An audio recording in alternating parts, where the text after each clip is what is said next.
tetap harus menghargai dia dengan yang positif, apapun latar belakangnya, begitu. Nah, sehingga berikanlah pengakuan, ya, berikanlah pengakuan atas prestasinya. Bersikap fleksibel pada saat memberikan umpan balik atau kritik, ya. Jadi Anda itu, wah, kamu itu memang orangnya bagus, orangnya pinter, gitu. Berikanlah pengakuan-pengakuan itu. Jadi jangan sampai kemudian Anda mengecilkan dia, gitu. Kamu itu dasar perawat anestesi yang dulu kan IPK kamu itu kan rendah, misalnya gitu. Nah, itu tidak boleh, gitu ya. Nah, bagaimana sih sebenarnya keinginan untuk dimengerti dan dipahami orang lain itu adalah tujuan dari apa sih sebenarnya? Tujuan daripada komunikasi.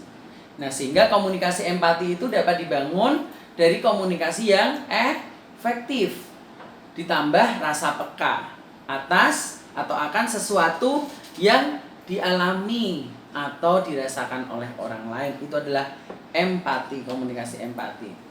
Jadi di dalam kesehatan itu jelas, listen to the patient, they will telling you the diagnosis. Jadi dengarkan pasien Anda, mereka itu sebenarnya akan memberitahu Anda itu apa diagnosisnya, sehingga ketika kita itu mendengar dengan baik, begitu itu pasti dia akan berbicara gitu. Ini tadi saya seperti ini loh dok, seperti ini loh sus, mbak perawat, mas perawat dan sebagainya begitu. Nah, Anda bisa mengetahui apa sih sebenarnya diagnosis dia itu begitu. Mereka itu akan berbicara gitu tentang diagnosisnya, memberitahu begitu pada kita. Nah, lantas yang berikutnya, asertif. Asertif itu adalah gaya komunikasi di mana kita itu mengekspresikan hak pribadi dan perasaan kita itu dengan lebih terbuka, begitu, ya, lebih terbuka. Apakah saya itu sudah asertif atau belum? Nah, sebenarnya ini sih ada checklistnya, ada quiznya, tapi next mungkin saya akan memberikan kepada Anda. Ada 4 perilaku asertif, yaitu adalah openness, directness, honesty, dan appropriateness, begitu ya. Jadi bagaimana kemudian di openness itu jelas dan spesifik, ya, begitu itu. Lantas kemudian di directness itu adalah menyampaikan pesan itu secara langsung. Jadi secara langsung, tolong dong tulis ulang laporan ini. Nah, itu seperti itu. Lain kali harap datang lebih awal. Nah, itu adalah secara langsung, directness. Yang berikutnya yaitu adalah honesty. Honesty yaitu adalah kejujuran, ya, begitu. Lalu yang kemudian appropriateness, begitu, yaitu adalah bagaimana pertimbangan konteks sosial dan budaya, begitu ya. Ingat tata cara yang berlaku, karena budaya Jawa dengan budaya Kalimantan berbeda. Budaya Kalimantan dengan budaya orang-orang Batak ataupun orang Medan yang berbeda. Nah, itulah yang kemudian pertimbangan konteks sosial dan budaya ini sangat menentukan di dalam komunikasi secara asertif, begitu ya. Mengapa orang itu memilih asertif? Nah, 1, biasanya lebih sedikit konflik. Yang kedua, mendapatkan apa yang dibutuhkan. Yang ketiga adalah memiliki hubungan yang kuat. Yang keempat yaitu adalah bagaimana lebih sehat dan bahagia. Yang dimana dari keempat hal kenapa orang memilih asertif itu ya karena orang akan lebih enak, lebih bisa, karena dia kan adalah gaya komunikasi yang terbuka. Jadi tidak ada, ya memang di dalam manusia itu ada 2 ya, manusia itu introvert dan extrovert, tertutup dan terbuka. Tapi di dalam asertif ini adalah gaya komunikasi. Di dalam menyampaikan itu lebih terbuka, jadi lebih enak. Orang itu bisa tidak memendam rasa mangkel karena kamu kok orangnya judes sih gitu ya. Jadi lebih cepat gitu, karena itu akan tidak malah menambah konflik. Tapi kalau kamu dendam kan justru akan menambah konflik gitu.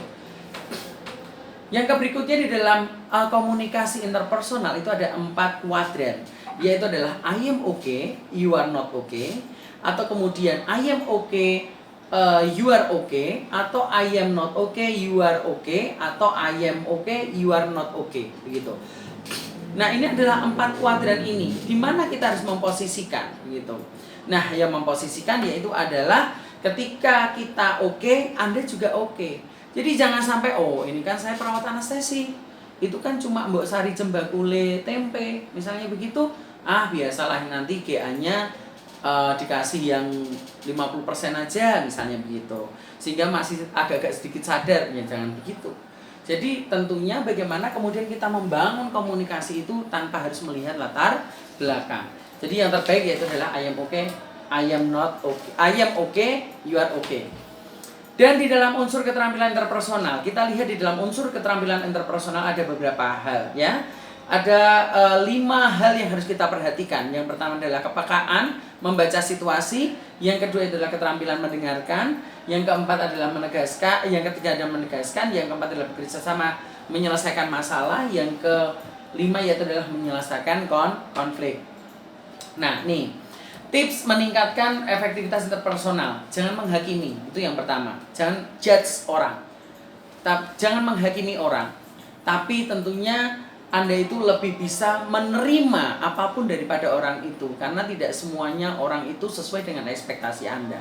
Tapi Anda paling tidak bisa memahami situasi dan kondisi itu. Dan kemudian hindari mengeluh, ya, hindari mengeluh. Lalu kemudian beri penghargaan yang jujur dan tulus. Kamu bagus, kamu hari ini kerjanya keren, kamu orangnya open minded, kamu orangnya satu tim dengan kita yang bisa diajak kerja bareng misalnya gitu. Penghargaan yang jujur dan tulus itu yang kemudian bisa kalian sampaikan dengan baik dengan teman-teman Anda sejawat begitu. Yang berikutnya adalah tunjukkan minat yang tulus gitu ya. Yang keempat itu adalah tersenyumlah. Yang keenam yaitu adalah buat orang lain merasa penting. Jadi jangan selalu merasa diri Anda itu penting. Saya ini kan indeks prestasinya bagus, saya pinter di kelas misalnya gitu, ya jangan. Apapun itu, orang walaupun kemudian dia IPK-nya tidak bagus, tapi dia mungkin mempunyai kelebihan-kelebihan yang lain begitu. Nah, tentunya buat merasa orang itu penting, jadilah di dalam falsafah kehidupan itu, jadilah itu bunga melati yang tumbuh di comberan gitu ya. Nah, apa itu falsafahnya? Itu adalah walaupun dia tumbuh di comberan tapi dia tetap baunya wangi. Nah, itu seperti itu. Yang berikutnya, ajukan pertanyaan dan bukan perintah.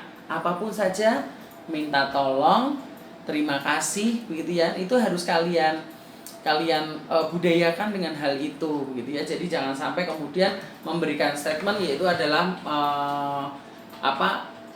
mengintimidasi orang. Nah, ini yang tidak boleh ya. Nah, kesalahan-kesalahan umum dalam berkomunikasi lisan itu biasanya terlalu gugup, lalu kemudian kontak mata yang kurang baik, lalu kemudian kurang antusias, kurang menguasai keadaan, dan kemudian berbicara terlalu panjang, ngalor ngidul gitu ya, nggak ada jeluntrungannya. Lalu kemudian kurang menyesuaikan diri dengan lawan bicara. Volume suara tidak disesuaikan gitu. Jadi kayak kita ngomong di tengah hutan gitu, padahal itu banyak orang misalnya gitu. Nah, ikuti kegiatan yang mengharuskan berkomunikasi dengan banyak orang dan jadilah diri sendiri begitu ya. Lantas kemudian bagaimana kemudian komunikasi itu efektif? Komunikasi efektif adalah 20% itu dari apa yang kita ketahui dan 80% adalah bagaimana kita merasakan apa yang diketahui tersebut begitu. Nah, itulah baru yang kemudian menjadikan suatu efektif begitu. Oke. Yang berikutnya, mari kita hidup yang survival gitu ya. Survival yaitu adalah bagaimana kemudian kita bisa mengidentifikasi masalah dengan jelas sebelum bertindak, dan kemudian jangan menunda, karena dengan menunda Anda tidak tahu, malah tambah pekerjaan apa Anda besok gitu, yang ada besok gitu ya. Jangan menunda karena Anda tidak tahu tambahan kerja apa yang ada besok itu gitu ya. Jadi sehingga apa yang misalnya menjadi sekarang pekerjaan, lakukanlah pekerjaan itu sekarang begitu. Dan prioritaskan kepada bagian yang penting begitu, dan kemudian semangat mencari solusi bukan semangat mengeluh begitu. Mungkin itu saja dari saya. Mungkin ada beberapa pertanyaan-pertanyaan yang sudah ada pada saya begitu. Next nanti saya akan menjelaskan tentang itu. Tapi kalau dari pertanyaan Anda sudah terwakili dari apa yang sudah saya jelaskan, mungkin saya tidak akan menjawab pertanyaan itu. Silakan nanti kalian menghubungi ketua kelas, dan untuk tugasnya nanti saya akan chat di grup atau di ketua kelas untuk bisa tugas kalian bisa diselesaikan gitu ya. Tugasnya gampang sih sebenarnya, nanti Anda tinggal berfoto aja bagaimana sih berkomunikasi secara 4 kuadran interpersonal tadi dengan foto, begitu menginterpretasikan dengan foto, dan kemudian nanti Anda kirimkan di Instagram saya, begitu ya. Mungkin itu saja, terima kasih. Assalamualaikum warahmatullahi wabarakatuh.